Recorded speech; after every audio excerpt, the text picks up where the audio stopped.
After King Oedipus left Thebes, burdened by guilt and the shadow of a tragic destiny, he ended up leaving a power vacuum in the city that had previously thrived on his leadership. Blinded and tormented by the self-fulfilling prophecies that had haunted him since childhood, the exiled king left a fragile kingdom behind, divided by ambitions and resentments, opening the door to a conflict between his sons Eteocles and Polynices, which would become the ruin of the city.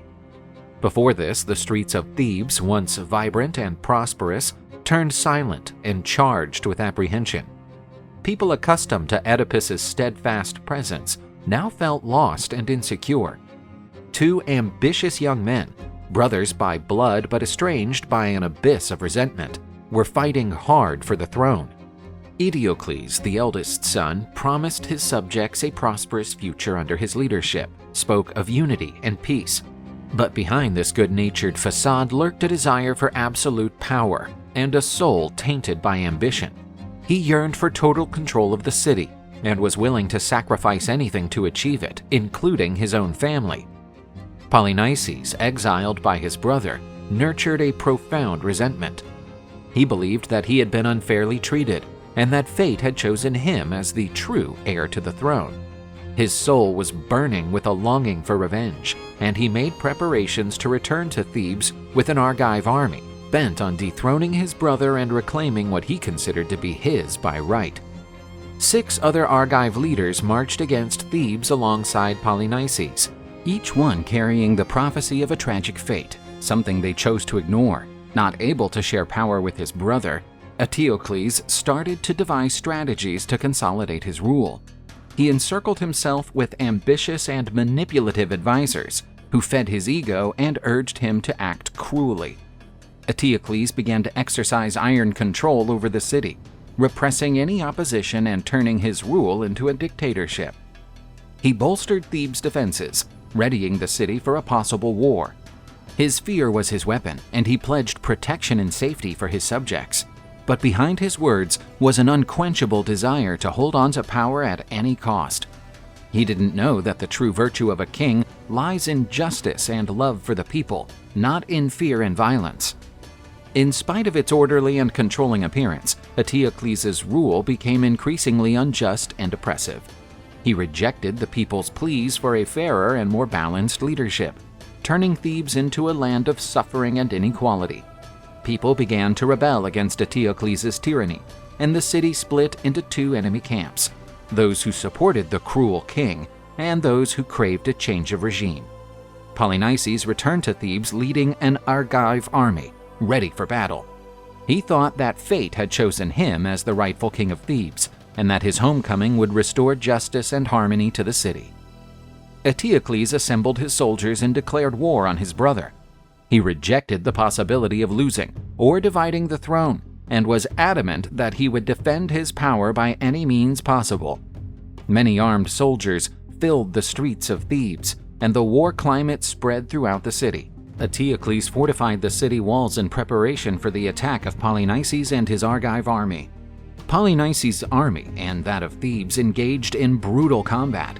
The battleground turned into a sea of blood. Thebes became a place of destruction and pain. Tydeus, a ferocious and merciless warrior, was notorious for his anger and bloodlust. He ignored the orders of the soothsayer who warned him not to go to war against Thebes, proving his arrogance and lack of respect for the gods.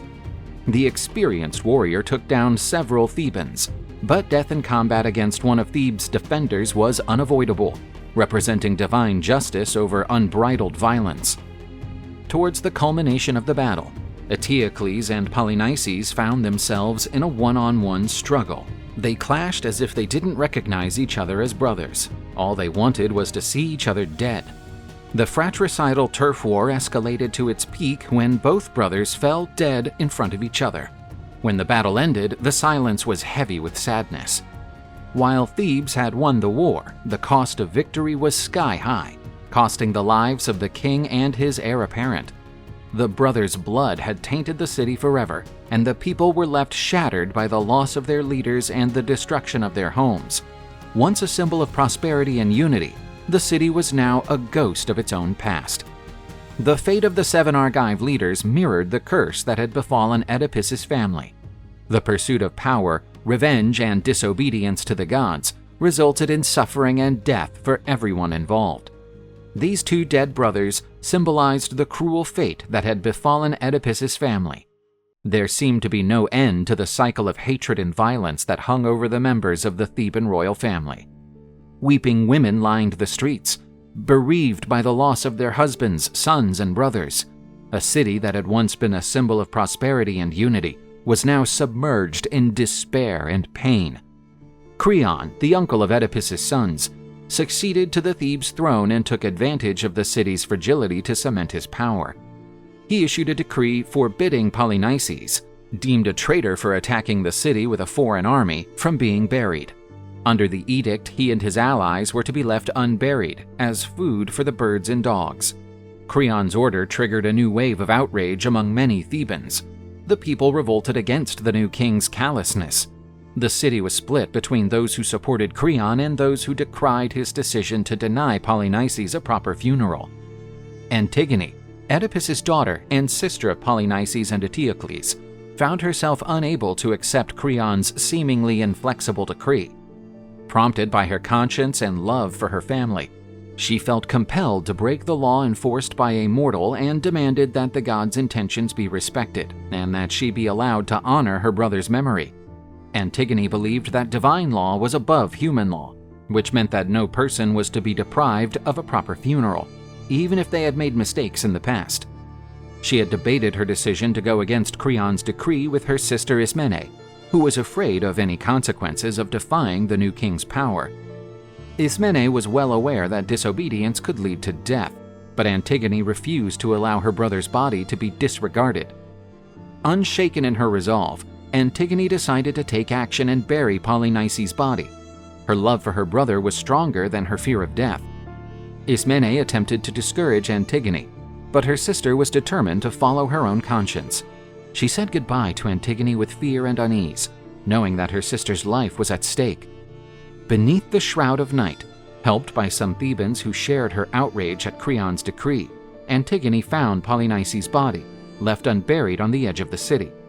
Her hands shaking with emotion, Antigone knelt by her brother's body. She took a handful of earth and scattered it over his corpse, a small but meaningful act. In Antigone's eyes, this was a divine form of justice, a recognition of human dignity that transcended earthly laws. The news of Polynices' burial soon reached Creon's ears. The royal guard, entrusted with enforcing the decree, found Polynices' body strewn with earth and rushed to report the finding to the king. Antigone's disobedience was a straightforward challenge to his authority and an attack on his power. Creon was furious at the boldness of someone who had flouted his decree. He was bound and determined to find the culprit. Knowing that her action would not go unnoticed, Antigone prepared herself to face the consequences. She knew that fate had brought her into an unavoidable conflict, but she refused to give in to pressure and fear. As the guards brought her before Creon, Antigone did not shrink from admitting that it was she who had buried Polynices. Before the king, Antigone accepted her disobedience with courage and dignity. She defended herself from Creon's accusations, claiming that divine law took precedence over human law, and that she was only doing her duty to honor her brother's memory. While Creon's face stiffened with anger, he strongly defended his decree. He argued that the well-being of the state took priority, and that Antigone should have obeyed the law. In his view, the city's order and stability relied on compliance with the established laws, and any disobedience threatened to undermine the king's authority and jeopardize social peace. He reinforced his position by arguing that Polynices was a traitor who had threatened Thebes with a foreign army, and that he merited punishment. Antigone had acted for personal reasons, disrespecting the law and the authority of the state. He considered her behavior a direct attack on social order and a threat to the stability of the city. With a firm and strong voice, Antigone defended herself audaciously. She contended that the state law should not deny justice to the dead. In her view, the requirement to give her brother a proper funeral was a sacred duty, a matter of conscience and faith in the gods. Antigone pointed out to Creon that all humans are subject to the will of the gods and that death does not void the right to dignity and respect. Unfazed by her words, Creon refused to give in to Antigone's arguments. As far as he was concerned, the state law was beyond question, and disobedience would not be tolerated. Creon sentenced Antigone to death, ordering her to be taken to a cave and left to starve to death. This death sentence was a tyrannical act of cruelty and intolerance. It showed that the king's ambition for power was greater than compassion and justice. He was determined to keep his authority at all costs, even if it meant the death of a young woman who was only trying to honor her brother's memory. As Ismene witnessed her sister's condemnation, she gave up in despair. In a gesture of desperation, she took the blame for Antigone's actions, hoping to alleviate her sister's punishment. But Antigone said that her sister had played no role in her crime, and that she was only trying to protect her, as is the duty of a good sister. The death sentence against Antigone reverberated through the royal palace corridors, striking fear into Haemon's heart, Creon's son, and the young woman's fiancé. With a pale face and tear-filled eyes, Haemon stood before his father, begging for mercy. He pleaded with Creon to overturn the death sentence against Antigone, reminding the king of the love that bonded them and the justice of their cause. With his heart toughened by pride, Creon refused to give in to his son's pleas. He argued that the state law ought to be obeyed, and that family love could not undermine the king's authority. As Creon saw it, one's duty to the state took precedence over any personal affection. With a voice laden with pain and rage, Haemon questioned his father's decision. He reminded Creon that the people of Thebes were turning against him over the death sentence against Antigone, and that the city was being torn between justice and tyranny. Creon adamantly refused to change his mind. He dismissed his son's pleas and reaffirmed his decision to execute Antigone. Creon's refusal left Haemon heartbroken and desperate.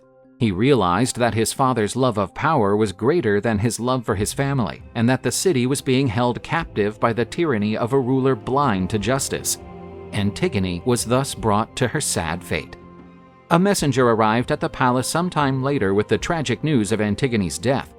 He told Creon that Antigone had been found murdered in the cave, hanged with her own veil. But the messenger had some other news to break to Creon. Haemon, helpless to bear the pain of Antigone's loss and his father's injustice, took his life in the cave with his beloved. He fell on his sword in a desperate act of love. The king, who once believed himself to be in an unbreakable position, and who once saw himself as the unchallenged ruler of Thebes, now saw himself as a defeated and humiliated man. The fury of the gods, whom he had despised with nothing but hubris, had come down on him with all its might. The pride and determination that had guided him until then had morphed into an unbearable burden of guilt and remorse. Unable to bear the pain of losing her son and her husband's cruelty, the queen also took her own life. At last, Creon, utterly heartbroken by his children's and wife's deaths, understood the extent of his error. The city's streets echoed with hymns and wails, reinforcing the idea that divine justice is not an abstract concept, but a force that will punish arrogance and disobedience. Creon's tragedy was a reminder to all those who dared to despise the gods and act proudly and unjustly. Totally broken by suffering and the cruel fate that had befallen him, Creon withdrew in despair, burdened by his guilt. He had lost everything he loved and seemed destined to live in a perpetual state of remorse. But Creon would not reign over Thebes for long. He would be overthrown by his enemies and die in exile. And so came to an end the suffering that plagued the Theban royal family. Oedipus's curse, which had lasted for generations, was undone with the death of his descendants and Creon's ruin. Pride and injustice had finally been punished by the gods, and the city of Thebes was released from the burden of the cruel fate that had tormented it for so long.